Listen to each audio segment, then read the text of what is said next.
Hey, I'm happy to see you back here in Lessons in Leadership because it starts with you. Hey, in this one-on-one, I'm inspired to introduce you to one of the most optimistic and solutions-oriented people I know. He's a man with a passion for business, for family, travel, and surrounding himself with people who stretch his comfort zone. I'm happy to introduce you to Chris Bright. Roll it. 3, 2, 1. Last thing you want to do is walk out on that ledge and then find out that, boy, that strategy sucked. Perseverance. This show highlights a man who discovered that learning disabilities can sometimes be a tremendous gift, if and when allowed. Chris Bright, president of Z Pizza, built his business from a 4-unit local chain in Southern California to over 100 stores and a unique restaurant brand. Interestingly enough for Chris, dyslexia allowed him to naturally think out of the box.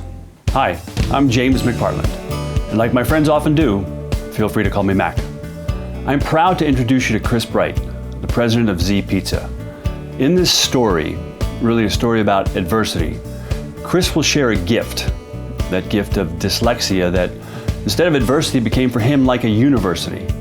What could be perceived as a weakness by most was actually a strength, and all that was subject to the power of interpretation, influenced greatly by his parents. Chris Bright amplifies the fact that this gift, if interpreted properly or reinterpreted, actually turned out to be one of the best things that ever happened to him. Now please allow this story and the story of Chris and his journey to serve you.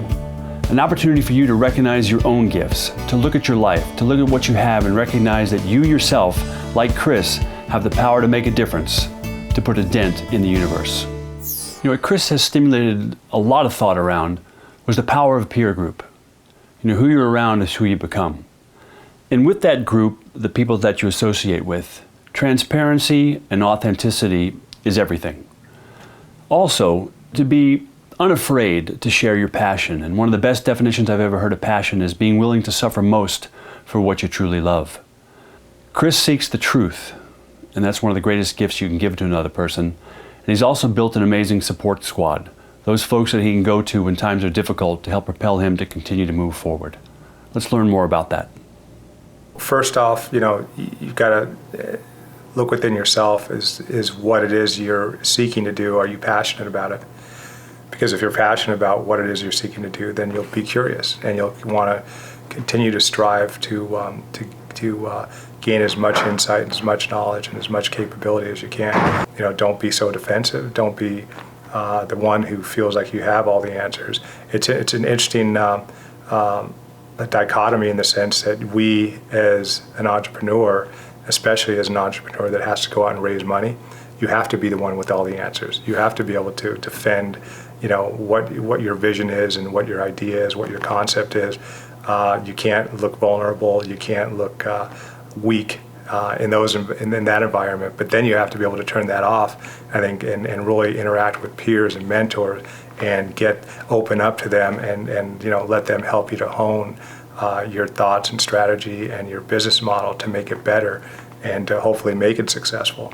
And you definitely need to have the comfort of a group of people that will help, that will be hopefully brutal with you in terms of where you are and what you're doing, because last thing you want to do is walk out on that ledge and then find out that, boy, that strategy sucked. That idea had no merit. This is going nowhere. I just burned how many hours or how many months or how many years of time because I was pig-headed. And mind you, there are plenty of success stories where you were just dogged about your idea. You were told by so many people that this is a stupid idea, this is a stupid concept, and a lot of those people became successful. But I would imagine that there are plenty of folks out there that had a stupid idea and pursued it to the all the way into the ground and didn't realize how bad of an idea it was until they finally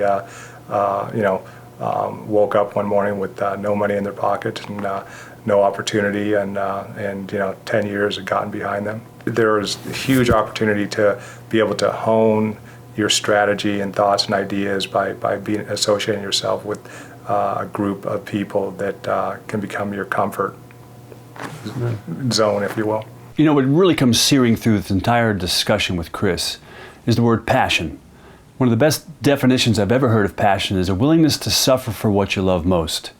And it's not as if Chris is suffering, it's just you tend to push past things that might slow you down otherwise if it wasn't something that you really were passionate about. Chris is also curious, and that is a powerful distinction. You know, there is a difference between a learning mentality and a knowledge mentality. There are many that believe I've got to have all the answers or I have to know everything, and Chris has demonstrated time and time again the gift of having this learning mentality, this curiosity about what it takes to raise your game. And he has people around him that he's open to learn from, which is an amazing gift in and of itself. Whether those are the people that he hires or the people that he associates with, he's always looking to raise his game. In turn, he gives that gift to other people by virtue of who he is as a person. You know, we have blind spots. The biggest part of what goes on in our life is what we don't know. And Chris is very open and demonstrates it, and I learn from him. You know, those blind spots can blindside you unless you're open to learn new things. Confidence is really important. He talked about that as a guy who's raising money or out there trying to bring in franchisers. And the same token, you don't want to have all the answers because people want to contribute. So he has this confidence curiosity model that serves him really well. And you know, he surrounds himself with people constantly, and that continues to come out in this discussion with him as those people will help him raise his game by tapping his potential. So what does all this mean for you, right? So what I think it means for you is consider, what is it that you're passionate about? What is it that you're willing to suffer for, to endure, to push past things that might otherwise slow you down?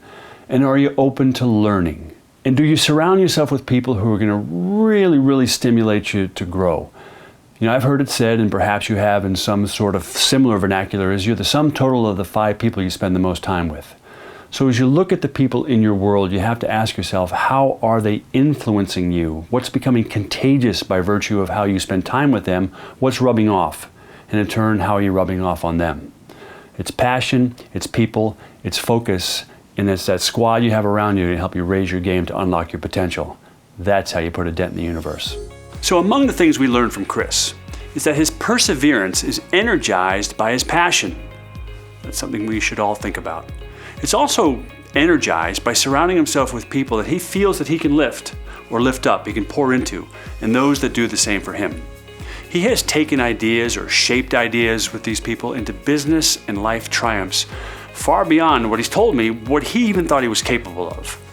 So the question is, who do you surround yourself with? And what do you need to push past? Are you curious? Are you open to learn? Hey, remember, it all starts with you.